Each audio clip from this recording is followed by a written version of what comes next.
বাংলাদেশ জাতীয়তাবাদী দল বিএনপি ভারপ্রাপ্ত চেয়ারম্যান দেশ নায়ক নজরুল ইসলাম আজাদ ভাই, আমরা আপনাকে বাংলাদেশ জাতীয়তাবাদী দল বিএনপি ফুলগাজী উপজেলা শাখার পক্ষ থেকে তথা দেশনেত্রী বেগম খালেদা জিয়ার নিজ উপজেলার পক্ষ থেকে আন্তরিক ধন্যবাদ জানাচ্ছি এবং কৃতজ্ঞতা প্রকাশ করছি। বাংলাদেশ জাতীয়তাবাদী দল বিএনপি ফুলগাজী উপজেলা শাখার সংগ্রামী সদস্য সচিব, ফুলগাজী ইউনিয়ন পরিষদের সাবেক জননন্দিত চেয়ারম্যান, আপনাদের এই কৃতি সন্তান জনাব আবুল হোসেন চেয়ারম্যান। আমাদের মাঝে আরো কেন্দ্রীয় এবং অনেক নেতৃবৃন্দ উপস্থিত রয়েছে। সময় স্বল্পতার কারণে আমরা সবাই পরিচয় দিতে পারছি না। সময় স্বল্পতার কারণে দক্ষিণ বিএনপি সংগ্রামী আহ্বায়ক জনাব রফিকুল্লাহ মজনু ভাই, সে 18 তারিখ থেকে গতকালকে পর্যন্ত আমাদের এলাকায় থেকে আমাদের বন্যা দুর্গত এলাকার আমাদের নেতাকর্মীদের এবং জনসাধারণের পাশে ছিলেন। বিভিন্ন দূর দূরান্ত থেকে, ঢাকার বিভিন্ন আশেপাশে, বাংলাদেশের বিভিন্ন প্রত্যন্ত অঞ্চল থেকে আমাদের ফেনী এলাকায় তথা ফুলগাজী এবং পরশুরাম আমাদের দেশমাতা বেগম জনাব নজরুল ইসলাম আজাদ ভাই।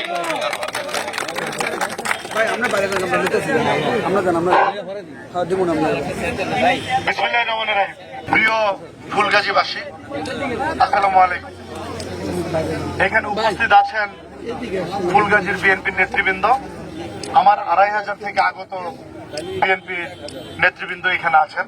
আমি সবার নাম বললাম না, আসলে এটা রাজনৈতিক কোনো মঞ্চ না। আমরা এসেছি গানের একটি প্রোগ্রামে। আসলে বন্যার্তদের যে অবস্থা হয়েছে, আজকে মানুষের পাশে দাঁড়িয়েছে বিএনপি দেশনায়ক তারেক রহমানের নেতৃত্বে, দেশনায়ক তারেক রহমানের নির্দেশনায় আমরা বিএনপির সকল শ্রেণীর কর্মী পর্যায় থেকে নেতা পর্যায় পর্যন্ত সকল নেতৃবৃন্দ আমরা কাজ করে যাচ্ছি, এই বন্যার্থের জন্য কাজ করে যাচ্ছি। আসলে আমরা পূর্ব থেকেই এই বন্যার্থদের পাশে দাঁড়িয়েছি। আমাদের 2500 থেকে আরো কয়েকটি ধাপ এসেছে, বিভিন্ন জায়গায় এসেছিল, কিন্তু আজকে আমি নিজে সশরীরে আসলাম। আমরা ফুলগাজীতে, আমরা তার পাশাপাশি ছাগলনাইয়াতে, পরশুরাম এবং আমরা ওইদিকে লক্ষ্মীপুরে এবং কুমিল্লার আরো কয়েকটি জায়গায় আমরা ত্রাণ পাঠিয়েছি। আমরা আসলে বলতে চাই, আজকে এসেছি আমরা আবারও, এখানে পুনর্বাসনের একটি ব্যাপার আছে, আমি জানি, আমার মজদুর ভাইয়ের সাথে কথা হয়েছে। তা আমরা হয়তোবা পুনর্বাসনের জন্য আপনাদের এই বন্যা দুর্গত মানুষের জন্য যারা ক্ষতিগ্রস্ত হয়েছেন তাদের পুনর্বাসনের ব্যবস্থার জন্য আমরা হয়তোবা আগামী 1 সপ্তাহের মধ্যে আমরা আবার আসবো আপনাদের পাশে থেকে তাদের পুনর্বাসনের জন্য যতটুকু সহযোগিতা করা সম্ভব আমরা দেশনায়ক তারেক রহমানের নির্দেশনায় আমরা সেভাবে সচেষ্ট থাকবো। ইনশাল্লাহ সবাই ভালো থাকবেন। আগামী দিনে দেখা হবে। সবাইকে এই বন্যার কবল থেকে আল্লাহ পাক সবাইকে মুক্ত করুন, রক্ষা করুন এবং তাদের সকল কার্যক্রমে পুনর্বাসন থেকে ধরে সকল কার্যক্রমে আমরা যেন পাশে থাকতে পারি সেই আশাবাদ ব্যক্ত করে আজকে ফুলগাজী সাধারণ সম্পাদক এবং আমাদের সভাপতি, আমাদের পরশুরাম উপজেলার সভাপতি সহ যারা আছেন, আমার 2500 থেকে যারা আসছেন, সবাইকে ধন্যবাদ জানিয়ে এখানে শেষ করছি। বাংলাদেশ জিন্দাবাদ, বাংলাদেশ জাতীয়তাবাদী দল জিন্দাবাদ, শহীদ দেশনেত্রী বেগম খালেদা জিয়া জিন্দাবাদ, এদেশের লাখো কোটি মানুষের স্পন্দন, এদেশের বীর আমার রাজনীতি দেশনায়ক তারেক রহমান জিন্দাবাদ। ধন্যবাদ সবাই।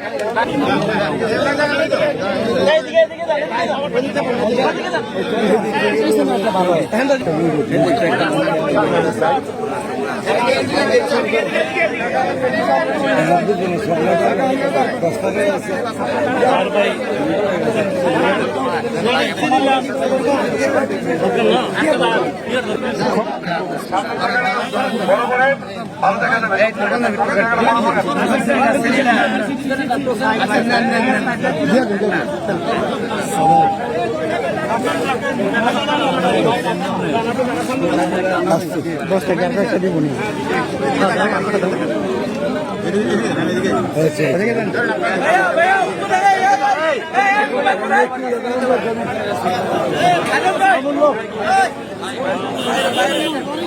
সবাই ডাকাডাকি করবেন না, ডাকাডাকি করবেন না, সিএনএন টিভি